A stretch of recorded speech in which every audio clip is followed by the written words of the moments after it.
Te voy a contar algo que no le he contado ni a mi hermana. Algo que me cambió por dentro, que me hizo tocar fondo, y no por lo que hice, sino por lo que pasó después. Era jueves por la tarde. Llovía, como siempre que pasa algo que no debería. Estábamos en Madrid, en la zona de Moncloa. Yo salía de un hotel, no de esos elegantes donde todo el mundo lleva traje, no un hotel normalito, discreto, uno que eliges precisamente porque no quieres que nadie te vea entrar. No llevaba maquillaje, ni ropa llamativa. Nada que dijera voy a engañar a mi marido. Pero eso era exactamente lo que había hecho.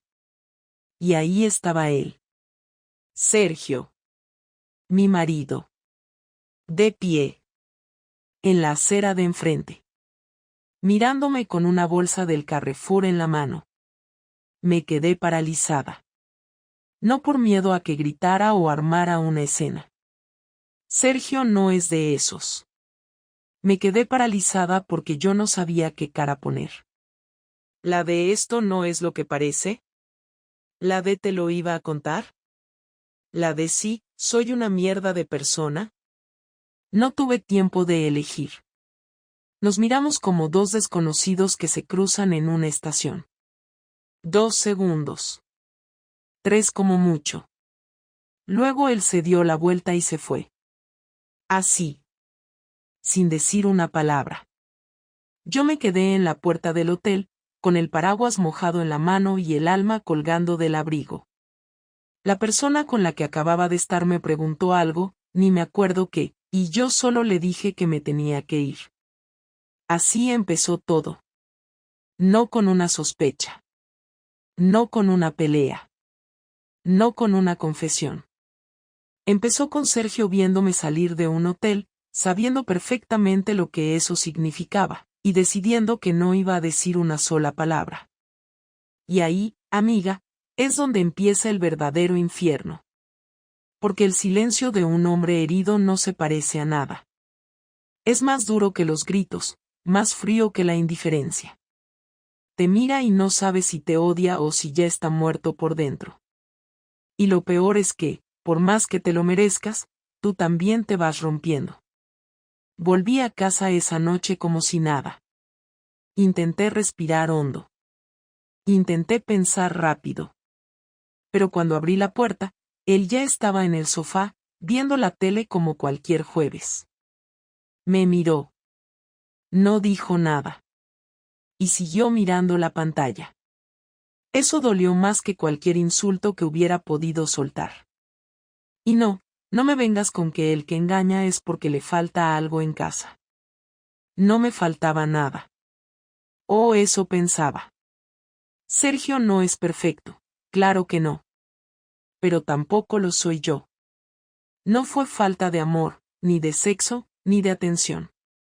Fue otra cosa. Una que ni yo supe identificar hasta mucho después. Una parte de mí quería que me descubriera, sí. Pero no así. No tan brutal. Y menos ese día. Porque ese jueves, a esa hora, él no tenía ninguna razón para estar ahí. Estaba fuera del trabajo. Fuera de su rutina. Fuera de todo lo que él solía hacer. Así que la pregunta que me reventaba por dentro no era qué va a hacer Sergio ahora, sino ¿por qué estaba allí? ¿Me estaba siguiendo? ¿Sospechaba algo? ¿O fue pura casualidad? No lo supe entonces. Pero lo que sí supe, en cuanto cerré la puerta del baño y me miré al espejo, fue que ese momento era el principio del fin. Ya al fin de lo que teníamos.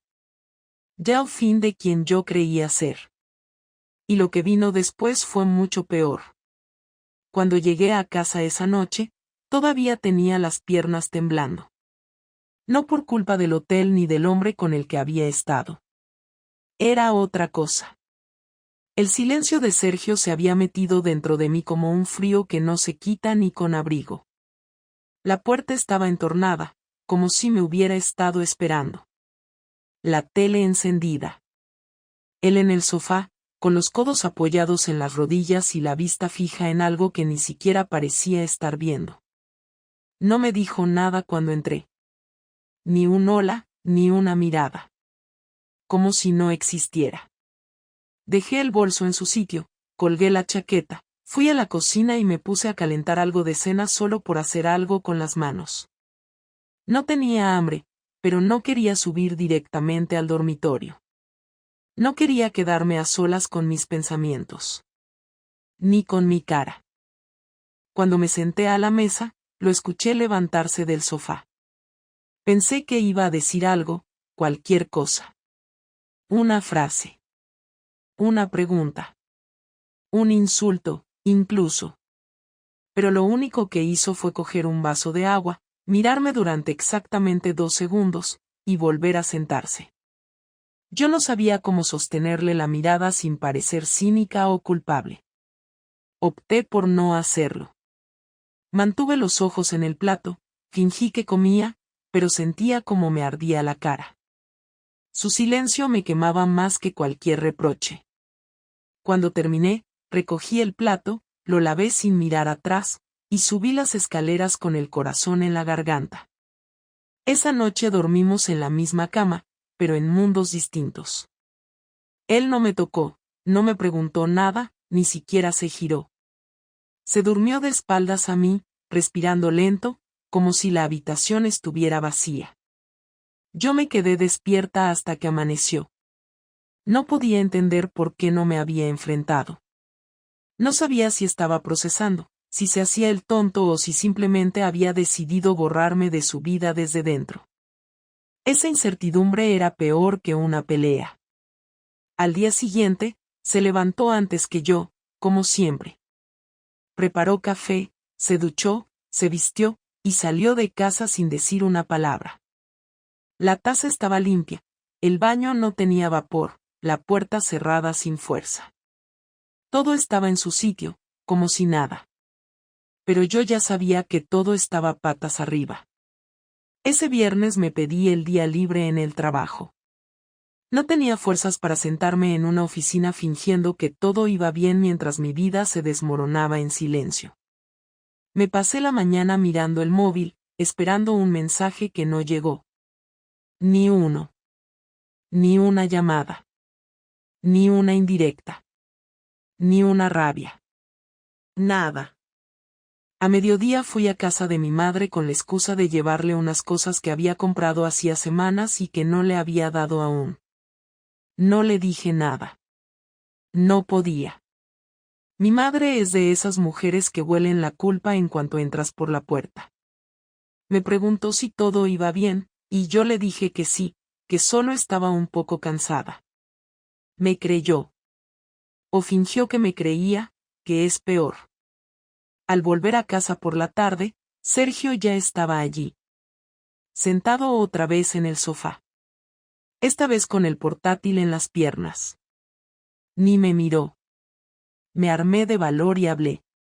¿Vamos a hablar de lo que pasó ayer? Él no levantó la vista. Cerró el portátil, se levantó despacio y me miró sin expresión. ¿Qué pasó ayer?, dijo. Esa frase me sacudió por dentro.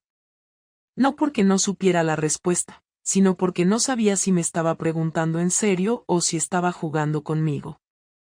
Sabes perfectamente lo que pasó, contesté. Me viste. Me viste salir del hotel.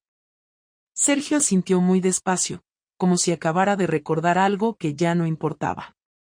Sí. Te vi. Eso fue todo. Me senté en la mesa del comedor, necesitaba sentir que tenía algo de control. ¿Por qué no dijiste nada?, pregunté. Porque quería ver si tenías la decencia de contarlo tú. Me quedé en silencio, sintiéndome más pequeña que nunca. Y veo que no, añadió. ¿Me estaba siguiendo?, le pregunté, no por cambiar de tema, sino porque necesitaba saber si todo había empezado antes de ese momento. No.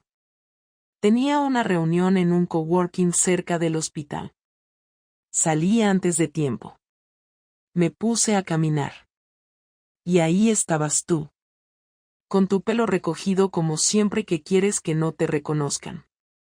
Con esa chaqueta que nunca usas. Cruzando la calle con prisa. Mirando al suelo. Y saliendo de un hotel de 3 plantas que huele a desinfectante barato desde la puerta. Me lo soltó todo con una calma que dolía más que cualquier grito. Me quedé muda. No porque no tuviera cosas que decir, sino porque ninguna iba a cambiar lo que había visto. Fue una sola vez, dije, y me odié al instante por decirlo. Porque sonaba barato. Porque no justificaba nada. Porque era mentira.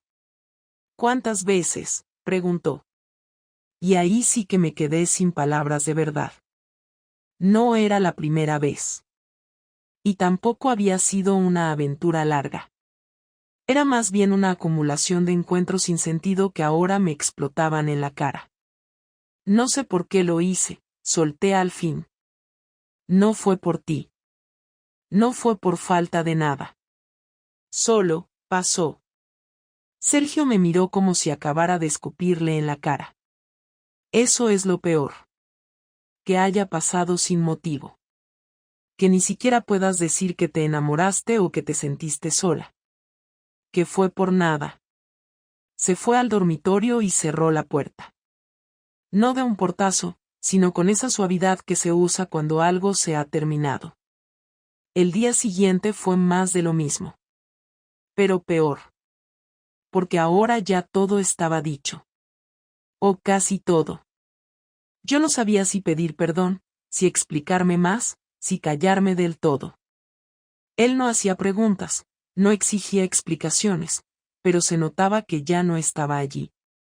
Seguía en la casa, pero no estaba. Yo le hablaba y él respondía solo con monosílabos. Me preguntaba por la compra, por el gas, por las llaves, por si iba a salir o no. Nada más. Ni un ¿cómo estás? Ni un ¿qué piensas hacer? Ni un te odio. Solo silencio organizado. Y entonces empezó su revancha. Pero no con gritos ni acusaciones. No con drama ni escenas. Empezó por los pequeños cortes. Por ignorarme de forma quirúrgica. Por empezar a salir más, a dormir menos, a hablar por el móvil en otras habitaciones. Por cambiar su contraseña del ordenador. Por no dejar ni una prenda suya en el cuarto de la colada. Por empezar a ir al gimnasio otra vez. Por hablar más con su compañera de trabajo, la misma que siempre decía que era demasiado intensa. Por dejar el móvil boca abajo. Por volver tarde y no decir por qué. Por quitarse el anillo. Una noche, al volver, dejó las llaves sobre la mesa y dijo, no voy a ser como tú. No voy a mentir. Pero tampoco te voy a dar explicaciones. Y se metió a la ducha. Yo no sabía si me estaba castigando, si se estaba liberando o si ya me estaba borrando. Pero cada uno de esos gestos dolía como una herida nueva. Y lo peor es que no podía quejarme. Porque lo merecía. Pero una cosa te digo. Lo que vino después fue mucho más cruel que todo eso. Y ahí fue cuando empecé a entender que esto no iba a ser solo una crisis de pareja. Era una guerra. Y él no pensaba perder. La confrontación no llegó como yo la había imaginado en mis peores noches. No fue un estallido inmediato ni una escena de voces elevadas desde el primer minuto. Llegó un martes por la noche, después de una semana en la que convivimos como dos desconocidos educados que se reparten una casa sin tocarse. Sergio llegó más tarde de lo habitual. No dio explicaciones, no las pedí. Cenó de pie, revisando el móvil, y cuando terminó dejó el plato en el fregadero sin mirarme. Yo llevaba todo el día con un nudo en el estómago porque intuía que algo iba a pasar. No sabía el qué, pero lo sentía en el cuerpo, como cuando sabes que una conversación va a cambiarlo todo y no hay forma de esquivarla. Cuando se giró para ir al dormitorio, le dije su nombre. No lo grité. Lo dije firme, intentando que no me temblara la voz. Se detuvo, pero no se giró. Tenemos que hablar, añadí. Él suspiró despacio, como si estuviera cansado de mí antes incluso de escucharme. Habla, dijo. No se sentó. No me miró. Se quedó de pie, con los brazos cruzados, marcando una distancia clara entre los dos. Yo me senté porque sentía que si no lo hacía me iba a desmoronar. No podemos seguir así, empecé, consciente de lo vacía que sonaba la frase. No podemos fingir que no ha pasado nada. Sergio me miró entonces, y su mirada ya no era fría, era dura. No estoy fingiendo, respondió. Estoy aceptando. Eso fue lo que me hizo perder el control. ¿Aceptar qué? Pregunté. ¿Qué te engañé? ¿Qué te mentí? ¿Qué te hice daño? Porque si eso es aceptar, me estás castigando sin decirlo. Él se rió sin humor. No te estoy castigando. Me estoy protegiendo. Me levanté de la silla. No soy una enemiga, dije, aunque sonó más a súplica que a afirmación. Eso lo decidiste tú, contestó. Y ahí empezó de verdad. Le dije que no había sido algo planeado, que no había un doble juego elaborado, que no había una vida paralela. Le dije que no estaba enamorada de nadie más, que no había querido humillarlo ni ridiculizarlo, que no había sido una venganza ni una huida. Le dije que me había sentido perdida, que había dejado de reconocerme, que había cometido una cagada enorme y que lo sabía. Mientras hablaba, me daba cuenta de que ninguna de esas explicaciones servía de nada. No porque no fueran ciertas, sino porque llegaban tarde. Sergio me escuchó sin interrumpir, con los labios apretados, como quien aguanta algo desagradable hasta que termina. Cuando acabé, hubo un silencio largo. Luego habló él. ¿Quieres que te diga lo que vi yo?, preguntó. Asentí. Vi a mi mujer salir de un hotel a las 6 de la tarde, un jueves cualquiera, con la cara de alguien que acaba de hacer algo que no debería. Vi cómo evitabas mirar alrededor, cómo cruzabas la calle rápido, cómo no levantabas la cabeza. Vi todo eso y pensé que había vivido con una persona que no conocía. Tragué saliva. Eso no es verdad, dije. Me conoces. Conocía a la mujer que pensaba que eras, respondió. A esta no. Intenté acercarme, pero dio un paso atrás. Ese gesto me dolió más que cualquier palabra. No me toques, dijo.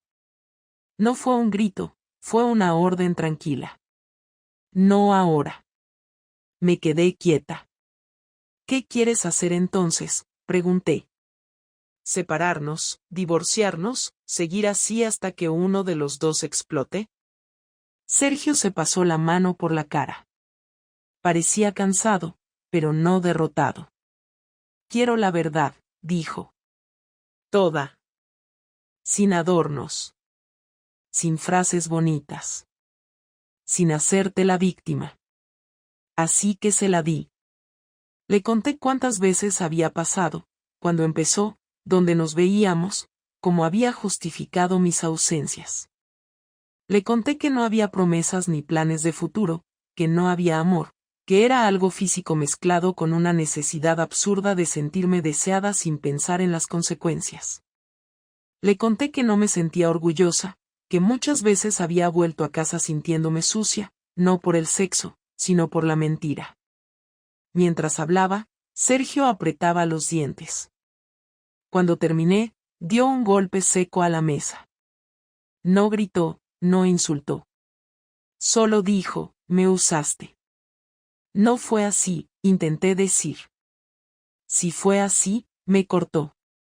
Usaste mi confianza, mi rutina, mi tranquilidad, para hacer lo que te daba la gana y volver a casa como si nada. Y ahora quieres que yo gestione esto con calma. Me acerqué un poco más. Quiero arreglarlo, dije. Quiero saber si hay alguna forma de seguir adelante. Sergio me miró como si acabara de decir algo ridículo. ¿Seguir adelante hacia dónde?, preguntó. ¿Hacia una versión de nosotros donde yo tenga que vivir preguntándome si cuando sales tarde vuelves a casa o a otro sitio? Me quedé callada. No tenía una respuesta honesta para eso. Puedo cambiar, dije al final. Puedo hacer lo que haga falta. Él negó con la cabeza. Eso también lo decidiste tú. Cambiar después no borra lo que hiciste antes. La rabia empezó a subirle. Se notaba en la forma en que respiraba. ¿Sabes qué es lo peor?, continuó. Que no fue un error puntual. Fue una serie de decisiones. Una detrás de otra. Y en ninguna pensaste en mí. Le dije que si había pensado en él, que precisamente por eso me sentía fatal, que no era una persona sin conciencia. Pensar no sirve de nada si actúas igual, respondió. Pensar sin frenar es lo mismo que no pensar. Me dolió porque tenía razón. Entonces dime qué quieres, pedí. ¿Qué esperas de mí ahora? Sergio se quedó mirando al suelo. Cuando volvió a alzar la vista, su expresión había cambiado. Ya no había rabia. Había determinación. Quiero que sientas lo que yo sentí, dijo. Quiero que vivas con la inseguridad, con la duda, con la sensación de no saber dónde está el otro ni qué hace. No entendía a qué se refería hasta que lo dijo claramente. No voy a serte infiel, aclaró. No voy a acostarme con nadie por venganza. Pero voy a vivir mi vida sin darte explicaciones. Voy a salir cuando quiera, con quien quiera. Voy a decidir sin consultarte. Igual que hiciste tú. Me quedé helada. Eso no es arreglar nada, dije. Eso es romperlo del todo. Sergio se encogió de hombros. Quizá ya está roto.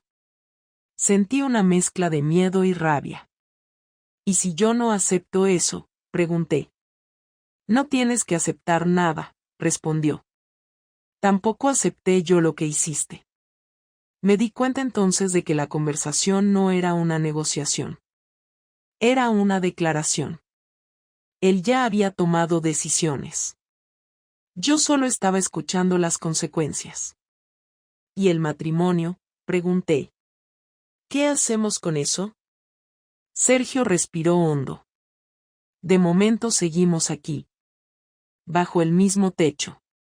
Pero no somos lo mismo. Y no finjas que sí. Esa noche no dormimos juntos. Él se quedó en el sofá. Yo me quedé en la cama, mirando al techo, sintiendo por primera vez el peso real de lo que había provocado. No era solo culpa. Era la certeza de que, aunque siguiera viviendo allí, había cruzado una frontera que no se desanda con disculpas. Y todavía no sabía que eso solo era el principio. La revancha de Sergio no fue inmediata ni ruidosa, y eso la hizo peor. Empezó a desplegarse en los días siguientes como algo organizado, pensado con calma, sin impulsos visibles. La primera señal clara llegó un viernes por la mañana, cuando me levanté y encontré un sobre encima de la mesa del comedor. No tenía mi nombre escrito, pero supe que era para mí.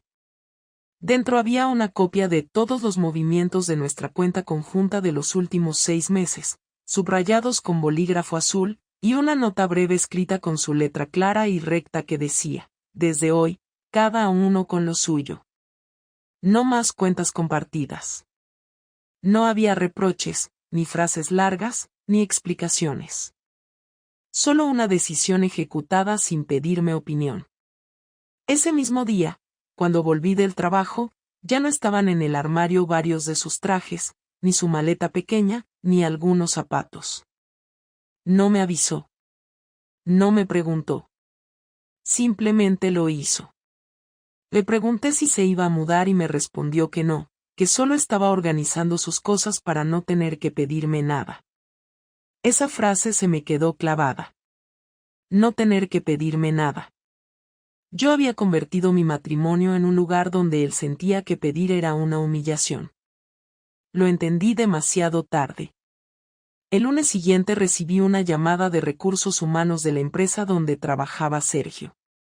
No porque yo tuviera relación con ellos, sino porque me pedían confirmar algunos datos personales para una actualización de seguros. Cuando colgué, él estaba en casa. Le pregunté por qué habían llamado. Me miró con esa calma que ya me resultaba amenazante y me dijo que había solicitado un cambio de beneficiario y una revisión de su seguro de vida. Ya no eres tú, añadió, como si estuviera hablando del cambio de proveedor de Internet. Sentí un golpe seco en el pecho. No era solo económico. Era simbólico. Me estaba sacando de su vida en todos los papeles posibles. Pero el verdadero impacto llegó unos días después, cuando mi hermana me llamó alterada preguntándome qué estaba pasando con Sergio. Le pedí que me explicara y me dijo que él la había citado para tomar un café, que había hablado con ella durante más de una hora y que le había contado todo. No una versión suavizada. No una conversación ambigua. Todo. Con fechas. Con hechos. Con calma. Le había dicho que no esperaba que se pusiera de su lado, pero que necesitaba que alguien más supiera la verdad para no cargarla solo él. Cuando colgué el teléfono, sentí una mezcla de vergüenza y rabia. No porque hubiera mentido, sino porque él había tomado el control del relato. Ya no era yo quien podía explicar, matizar o defenderme. La historia había salido de mis manos. Esa noche lo enfrenté. ¿Tenías que contarlo?, le pregunté. Sí, respondió sin dudar. Tenía que dejar de protegerte. Esa frase me atravesó. Durante años, él había sido el que ponía paños calientes, el que evitaba conflictos con mi familia, el que suavizaba mis errores. Y ahora había decidido que eso se había acabado. No lo hice para humillarte, añadió. Lo hice para no sentirme cómplice. No supe qué decir. Porque, por primera vez, entendí que su venganza no buscaba hacerme daño directo, sino devolverme exactamente el lugar que yo le había dado a él, el de alguien que se entera tarde, que no controla lo que ocurre y que tiene que aceptar decisiones ajenas. Los cambios siguieron. Cambió su horario. Cambió sus rutinas. Empezó a llegar tarde algunos días sin avisar, no porque quisiera provocar, sino porque podía. Cuando le preguntaba, me decía que estaba con compañeros del trabajo, o que había ido al cine, o que simplemente había salido a caminar. No daba detalles. No se escondía. Esa normalidad era lo que más dolía. Yo había mentido con nervios, con excusas mal armadas, con miedo a ser descubierta. Él no mentía. Simplemente no me debía nada. Un jueves por la tarde, al llegar a casa, encontré una carpeta encima de la mesa. Dentro estaban las escrituras del piso, copias del contrato de matrimonio, y un documento impreso donde se detallaba una separación de bienes provisional redactada por un abogado. No era una demanda. No era un ultimátum. Era un escenario. Me senté en la silla sin aire. Cuando Sergio llegó, le pregunté si pensaba divorciarse. Me dijo que todavía no lo había decidido, pero que quería estar preparado para cualquier opción. Yo no estaba preparada para nada, respondí. Ese fue el problema, contestó. El golpe final, el que de verdad me dejó sin suelo, llegó cuando descubrí que había cambiado las cerraduras del trastero y del garaje. No me avisó. Me enteré cuando intenté entrar y no pude. Le pregunté por qué. Porque ahí hay cosas mías, dijo. Y ahora prefiero que estén bajo mi control. Me sentí expulsada de mi propia casa por zonas, por partes, por decisiones silenciosas. No podía acusarlo de nada ilegal, ni injusto, ni desproporcionado. Todo lo que hacía era correcto. Frío, pero correcto. Y eso lo hacía insoportable. Una noche, después de cenar en silencio, no pude más. Le dije que aquello no era una forma de vivir, que no éramos compañeros de piso, que o hablábamos de verdad o aquello se iba a romper sin remedio. Me miró largo rato antes de responder.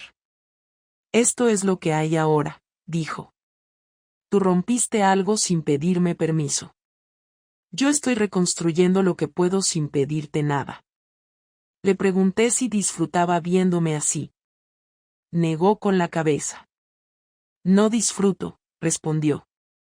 Pero tampoco voy a fingir que no pasó nada para que tú te sientas mejor. Le pregunté si había alguien más. No porque tuviera pruebas, sino porque necesitaba saber si esa era la siguiente fase. Me dijo que no estaba con nadie, pero que tampoco se lo prohibía. No quiero repetir tu historia, añadió. Quiero vivir la mía. Esa frase me dejó claro que su venganza no era una explosión, sino una reestructuración completa de su vida donde yo ya no era el centro ni la referencia. Empecé a dormir mal. A llegar tarde al trabajo. A evitar a mi familia. A sentir una ansiedad constante que no se calmaba ni con pastillas ni con distracciones. No porque él me gritara o me amenazara, sino porque me había colocado frente a un espejo sin posibilidad de apartar la mirada. Cada gesto suyo me recordaba que había perdido algo que no se recupera con promesas. Una noche, al volver a casa, lo encontré hablando por teléfono en el balcón. No se escondió. No bajó la voz. Simplemente terminó la llamada y entró. Le pregunté quién era. Me dijo que una mujer del gimnasio, alguien con quien había quedado para tomar algo al día siguiente. Me quedé en silencio. No porque no pudiera hablar, sino porque cualquier cosa que dijera me haría parecer ridícula. Él me miró y añadió, no te lo digo para hacerte daño. Te lo digo para que sepas dónde estamos. Asentí. Me encerré en el baño y lloré como no había llorado en años. No por celos. Por la certeza de que ya no tenía derecho a reclamar nada.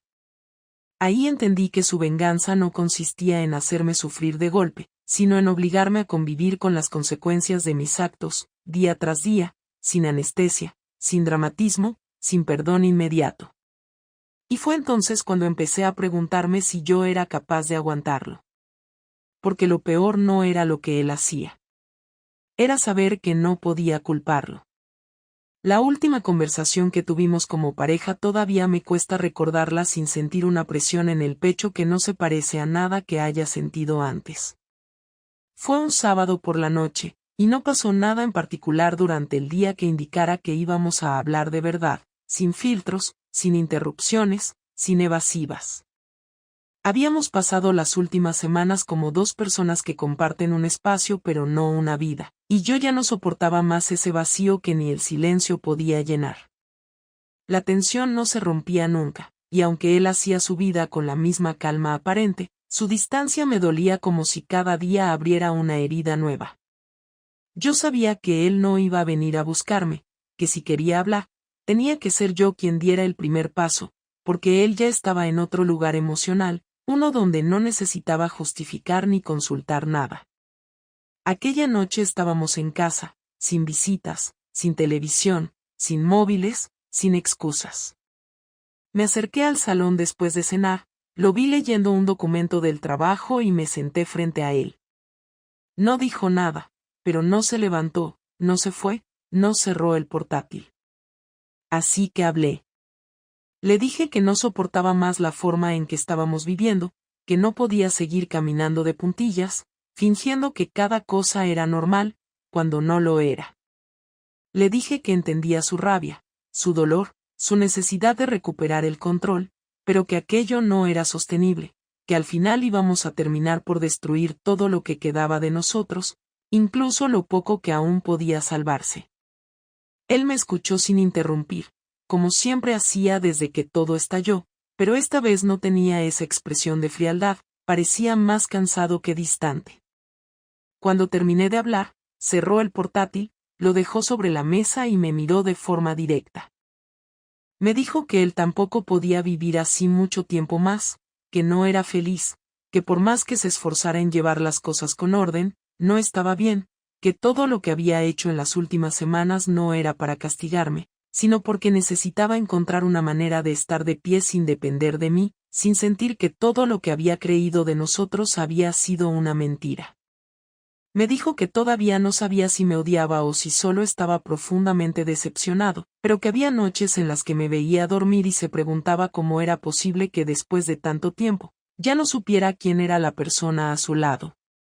Me quedé en silencio, no porque no tuviera nada que decir, sino porque cada frase que decía me confirmaba que ya no había forma de volver a ser lo que éramos antes, por mucho que lo intentáramos.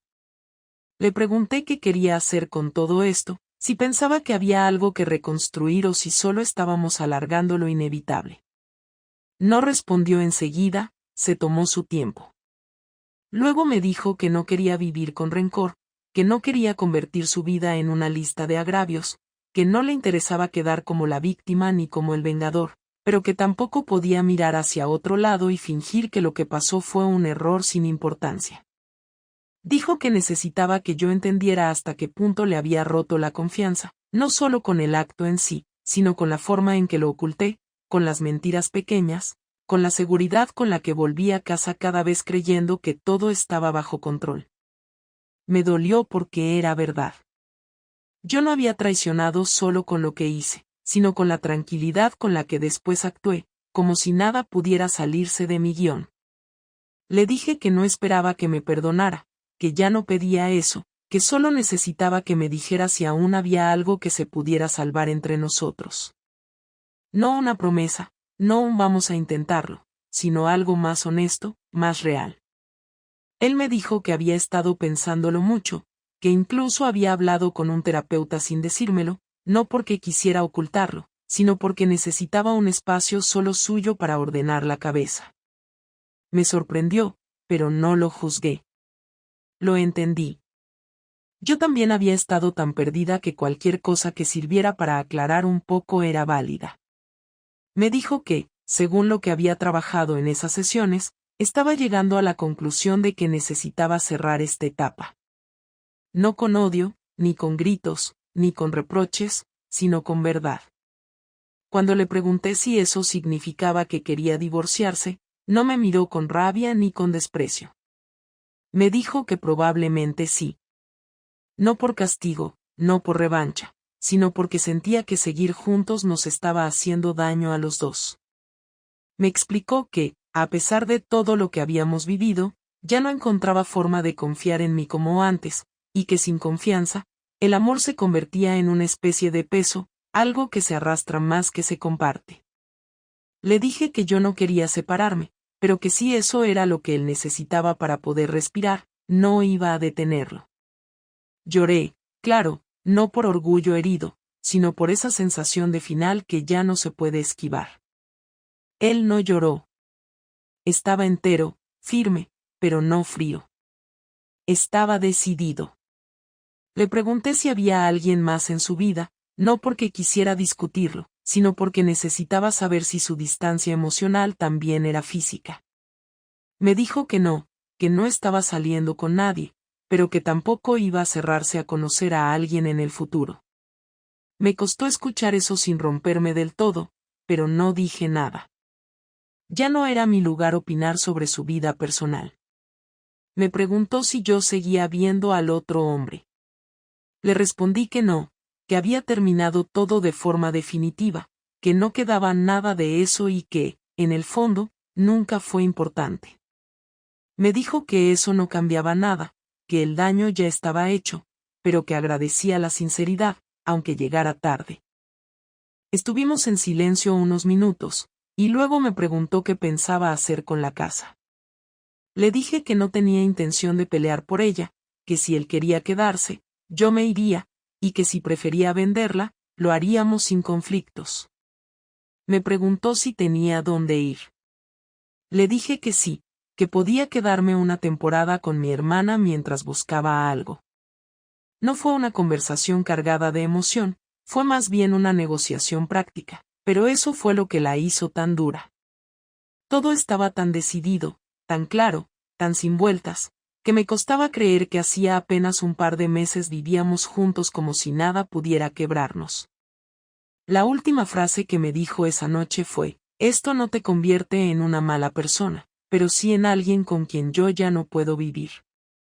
Me levanté, le di las gracias por hablarme sin odio y subí a la habitación. Dormí poco, y al día siguiente empecé a empacar algunas cosas sin mucho orden, solo lo básico, como quien sabe que se va pero todavía no tiene claro cuándo. Sergio no apareció en toda la mañana. Me dejó espacio. No hubo una pelea final, ni una escena. Solo un cierre. Y así fue como terminó todo. No con un portazo, no con una traición descubierta entre gritos, no con drama. Terminó con dos personas que, después de perderse, fueron capaces de hablar mirándose a los ojos y entender que a veces no basta con querer. Y aunque duela aceptarlo, esa conversación fue lo más honesto que habíamos tenido en años. Después de esa última conversación, todo avanzó más rápido de lo que imaginaba. A los 3 días me mudé temporalmente a casa de mi hermana, como habíamos acordado.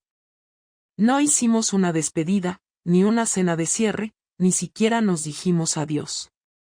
Yo bajé con 2 maletas, cerré la puerta con cuidado, y él ni se asomó al pasillo. No fue por desprecio, fue porque ya no quedaba nada que decir. El piso me pareció más pequeño que nunca cuando lo vi desde fuera, más ajeno, como si ya no tuviera derecho a recordarlo como mi casa. Durante el trayecto en taxi no lloré, no hablé, no pensé. Me limité a mirar por la ventana, repitiéndome que no podía volver atrás y que, aunque no tuviera la vida resuelta, por lo menos ya no estaba viviendo en esa tensión constante. Mi hermana me recibió sin hacer preguntas. Me preparó una habitación, me dejó espacio, no insistió en saber detalles, aunque sabía todo lo importante. Lo había sabido desde que Sergio se lo contó, y aunque no me juzgó, tampoco me defendió. Se limitó a estar ahí, y eso era suficiente. Los primeros días me sentí como si me hubieran quitado la estructura sobre la que me apoyaba. Tenía trabajo, tenía un sitio donde dormir, tenía comida, pero me faltaba algo básico, un lugar al que llamar mío. No hablo de propiedad, hablo de pertenencia. En casa de mi hermana era huésped. En casa de Sergio ya no era nadie. Me pasé las noches despertando a medianoche sin saber muy bien en qué cama estaba, qué día era, si tenía que trabajar, si él estaría durmiendo bien o si simplemente me había olvidado ya. Durante esas semanas empecé a ver las cosas con otra claridad. No una claridad optimista ni esperanzadora, simplemente una perspectiva más real. Entendí que, durante años, había dado por sentadas muchas cosas, desde los gestos cotidianos hasta la confianza ciega. Entendí que había tratado a mi relación como un sistema automático, algo que funcionaba solo si no lo tocabas demasiado. Entendí que había confundido estabilidad con inercia, y que cuando empecé a sentirme vacía, no busqué dentro de mí, sino fuera. Lo peor no fue haber fallado, fue haber creído que podía hacerlo sin consecuencias. Me había convencido de que bastaba con pedir perdón, con mostrar arrepentimiento, con dar explicaciones a tiempo. Y no era así. El daño no se reparaba solo por aceptar que fue un error. El daño se quedaba. Había aprendido eso cuando ya no servía de nada. Sergio me escribió por primera vez casi un mes después de irme. Fue un mensaje breve. Me decía que ya había contactado con su abogado para iniciar los trámites de divorcio y que me enviarían los documentos para firmar. También me dijo que no tenía intención de hacer esto más difícil de lo necesario, que no iba a discutir por el reparto, que solo quería que cerráramos todo con respeto. Respondí que estaba de acuerdo, que agradecía su postura, que yo tampoco quería convertir esto en una guerra. Él dejó el visto, no volvió a escribir. Todo lo demás pasó a través de los abogados, sin llamadas, sin correos personales, sin mensajes. Solo papeles. Me llegó el borrador de lo acordado, él se quedaba con la casa, los muebles, el coche, yo con mis cuentas, mi pensión, mi trabajo. Ninguno de los dos pidió compensación, ninguno de los dos quiso más. Me pareció justo. Ni generoso ni mezquino. Justo. Lo firmé sin hacer cambios. Lo entregué a mi abogada y me dijeron que en unas semanas estaría todo registrado. En ese proceso aprendí que el final no siempre tiene explosiones, ni escenas memorables. A veces el final es una firma, una hoja escaneada, una cita en el juzgado a la que ni siquiera hace falta ir. Lo que dolía no era el trámite, era todo lo que significaba. No era perder una casa, era aceptar que mi nombre ya no iba junto al suyo. No era firmar un divorcio, era asumir que lo que construimos se había terminado por completo. Lo hice con la misma calma con la que se hace algo inevitable. No lloré al firmar. Lloré después. En el baño. Con la puerta cerrada. A los pocos días, mi hermana me preguntó si iba a buscar un piso. Le dije que sí. No porque tuviera prisa por irme, sino porque sentía que seguir allí era alargar una etapa que ya no debía ocupar espacio. Me pasé una semana viendo anuncios. No buscaba algo grande, ni céntrico, ni bonito. Solo quería un lugar limpio, que pudiera pagar, que me permitiera empezar desde cero. Encontré un piso de una habitación, con cocina pequeña y luz por la mañana. Lo alquilé al segundo día de visitarlo. No me hizo ilusión, pero tampoco me generó rechazo. Era un sitio. Un punto de partida. Me mudé sin hacer ruido. Mi hermana me ayudó con cajas, con muebles básicos, con lo necesario. Me compré una cafetera barata, un colchón decente y una mesa de segunda mano. La primera noche dormí mal, no por incomodidad, sino porque el silencio era absoluto. Por primera vez en años no había nadie en casa. No esperaba a nadie. No había sonidos del otro cuarto. No había ropa que compartir, ni platos de más, ni horarios comunes. Solo yo. Me costó entender qué significaba eso. Me costó aceptarlo. No fue una sensación de libertad, fue una sensación de desnudez. Ya no tenía con quién justificar mis decisiones. No tenía a quién culpar de mis frustraciones. No tenía de quién esconderme. Empecé terapia. No porque creyera que eso me salvaría, sino porque no quería repetir lo mismo una vez más. Porque si había aprendido algo de todo esto era que no podía seguir funcionando con la misma lógica de siempre. Le conté a la terapeuta lo esencial. Le dije que no quería frases hechas ni caminos mágicos. Solo quería entender por qué hice lo que hice, y por qué me lo permití sin detenerme. Ella no me juzgó. No me dio respuestas rápidas. Solo preguntas que no podía evitar. Y eso me sirvió más que cualquier consuelo. Con Sergio no volví a hablar más allá de lo necesario. No lo vi. No pregunté por él. Me llegaron algunas cosas por gente conocida, rumores de que salía con alguien, que lo habían visto en un evento de trabajo con otra mujer. No sentí celos. Sentí otra cosa. Como una mezcla de pena y respeto. Pena porque habíamos llegado a ese punto. Respeto porque él había hecho lo que dijo que haría, reconstruirse. Y yo estaba intentando hacer lo mismo, a mi ritmo, sin comparaciones. Hoy han pasado 3 meses desde que firmamos. Mi vida no es emocionante, no es mejor que antes, pero tampoco es peor. Es distinta. Me levanto sola, desayuno sola, camino sola al trabajo, vuelvo sola. No siempre lo llevo bien. A veces odio el silencio. A veces me sorprendo imaginando qué habría pasado si no hubiera hecho lo que hice.